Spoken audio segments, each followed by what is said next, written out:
The clock on a dimly lit San Jose office wall blinks 2:13 a.m., and a lone monitor hums like a living thing, lines of green code cascading down a black screen, while outside the city sleeps unaware that one restless mind is about to ignite a chain reaction that will ripple through governments, corporations, criminals, and underground forums for decades.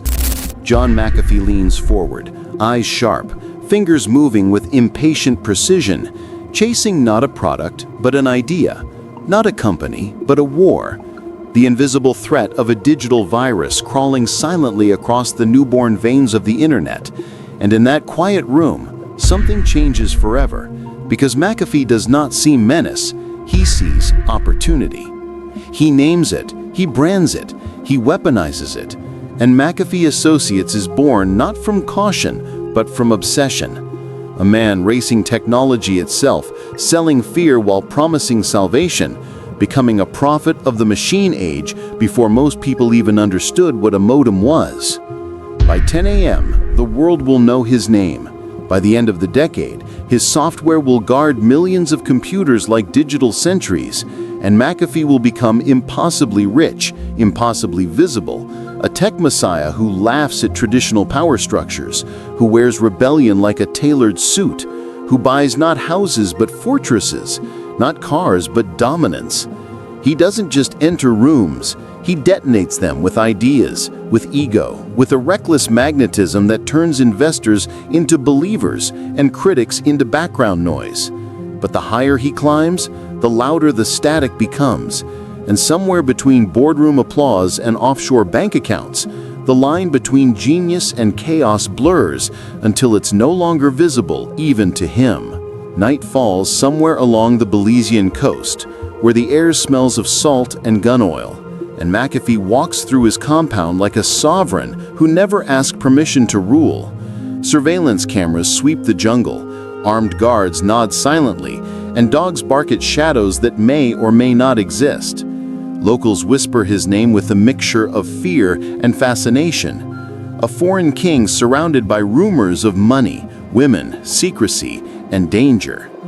He speaks of chemicals, of secrets, of conspiracies, claiming the world is hunting him, that governments want what's in his mind, that the system that once crowned him has now marked him. His paranoia is no longer a whisper, it is a drumbeat echoing through every decision, every tweet, every midnight monologue delivered to an invisible audience that seems somehow both real and imagined.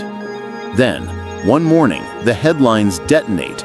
A neighbor dead, a body found, questions with no easy answers. The authorities circle, the media swarms, and McAfee doesn't retreat, he accelerates. Cameras catch glimpses of a man who refuses to kneel, who speaks in half smiles and riddles, who treats accusations like a stage and fear like fuel. He flees, not as a man running, but as a character transforming, crossing borders with theatrical flair, wearing disguises, narrating his own escape like a living documentary, as if reality itself is just another system he can outsmart. At 6:47 p.m., a boat cuts through black water, the engine coughing against the silence, carrying a man whose life has become a moving spectacle, his every move live-streamed, analyzed, memed, mythologized. He posts his own whereabouts with a grin, letting the world chase his digital ghost, daring governments to keep up. He is no longer just John McAfee. He is a signal, a glitch, a story evolving in real time, too erratic to predict, yet impossible to ignore. Supporters call him a legend. Critics call him unhinged. The truth drips somewhere in between, elusive and electric. Years pass in a blur of cryptocurrency sermons, political ambitions, surreal interviews, and performances that toe the edge of satire and prophecy. McAfee reinvents himself again and again. Cyber anarchist, libertarian icon, digital outlaw, philosopher of decentralization, speaking of freedom as if it's a living organism, warning of a surveillance state that watches while pretending not to watch. His voice grows sharper, his theories darker, his presence more volatile. And still the cameras follow, because the world has learned that wherever McAfee goes, reality follows with a trembling lens. Time turns and the chase does not end. In airports, in security offices, behind locked doors, the same tension throbs like a low-frequency hum. Authorities close in, charges pile up, pressure mounts, and the uncatchable man is finally caught, detained, transported, questioned, boxed in by the very systems he spent decades defying. But even behind bars, McAfee performs. Messages leak, tweets emerge, interviews echo through concrete corridors, a voice assuring the world that he will never be silenced, that if he dies, it will not be an accident, it will be a controlled narrative written by forces larger than law. The fluorescent lights of a prison cell flicker like a dying screen. Silence settles, heavy and unnatural. Then the final report arrives, clinical and cold, reducing a lifetime of chaos and brilliance to a few sterile lines of text. The world pauses, unsure whether to believe the ending, unsure whether the story has truly closed or simply shifted dimensions.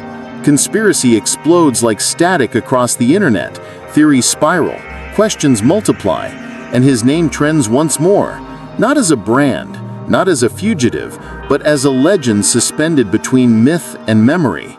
And as the digital dust settles, as the timelines refresh, and the endless scroll continues, one thing remains undeniable. John McAfee didn't simply live in the age of information.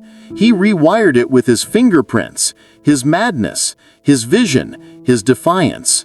He turned his life into a spectacle too wild for fiction, too chaotic for comfort, too electric to forget. Somewhere in the echo of servers and the quiet hum of machines, his story still flickers, a rogue signal pulsing through the archives of the internet, daring the world to decide whether he was hero, villain, genius, or warning, while the screen fades to black, leaving behind only the ghost of a man who refused to disappear quietly.